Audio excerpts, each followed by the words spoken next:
নেনে প্ৰথমে উল্লেখ কৰি লওঁ যে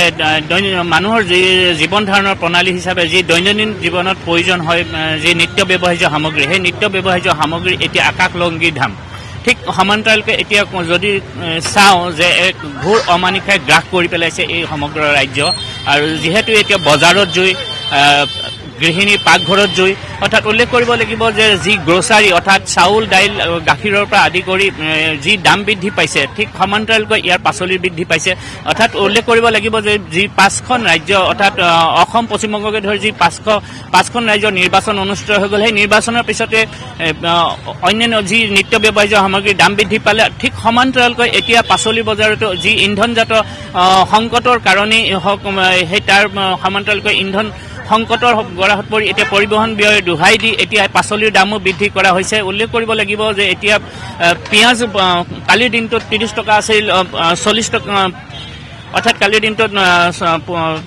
30 টকাৰ পৰা 40 টকা আছিল পিঁয়াজ ভেদে অৰ্থাৎ ঠিক সমান্তৰালকৈ এতিয়া বিলাহীও আছে এতিয়া 40 টকাৰ পৰা 60 টকা কেজি হৈছেগৈ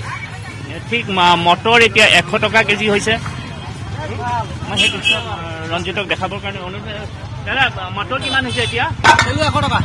100 টকা পটল 60 টকা কিলো 60 টকা দাম বাঢ়িছে কেতিয়াৰ পৰা বাঢ়িছে মোটামুটি হলে সপ্তাহ 15 দিন কেতিয়াৰ পৰা বাঢ়িছে হলে সপ্তাহ খানি কালিৰ পৰা বাঢ়িছে নহয় এক সপ্তাহ হৈ গেল আৰু হয় উল্লেখ কৰিব লাগিব যে এই পৰিবহণ ব্যয় দুহাই দি এতিয়া আলু পিঁয়াজ সকলোতে দাম বৃদ্ধি কৰা হৈছে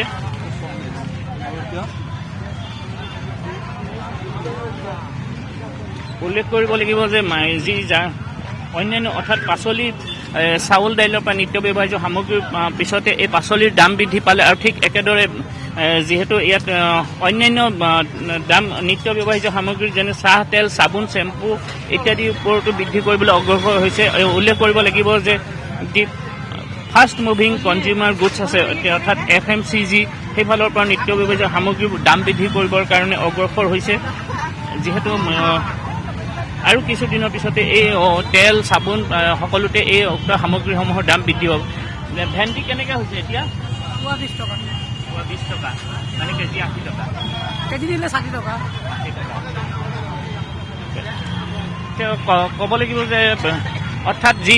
মই এই সাপ্তাহিক বজাৰ অৰ্থাৎ বেলতলাত যি অনুষ্ঠিত হৈছে সাপ্তাহিক বজাৰ বহে সেই সাপ্তাহিক বজাৰত অৰ্থাৎ বজাৰ ভিত্তিক সামগ্ৰী পাচলিৰ দামো ইয়াত পাচলিৰ দামো ঠাইতে ভিন্ন হয় বাইদেউ পাচলি লৈছে কি ল'লে এইটো কচু লৈছো 20 টকা 20 টকা আৰু এই ভেদাইলতা চব 10 টকা 10 টকা তুলনাত দাম বৃদ্ধি পোৱা দাম মানে এই পাচলিটো 10 টকা 20 টকাতে হৈ আছে বাকীবিলাক 60 টকা 70 টকা 80 টকা মানে পূৰ্বতকৈ দাম বহুত দাম বাঢ়িছে আলু বাঢ়িলে পিঁয়াজ বাঢ়িলে বিলাহী বাঢ়িলে এতিয়া গেছৰ দাম বাঢ়িলেতো বাঢ়িলেই এতিয়া আৰু কি সমস্যা হয় নাজানো আৰু হেৰি হয় সেইকাৰণে এইবিলাক লৈছো আৰু কচুটো দামটো বাঢ়া কমা নাই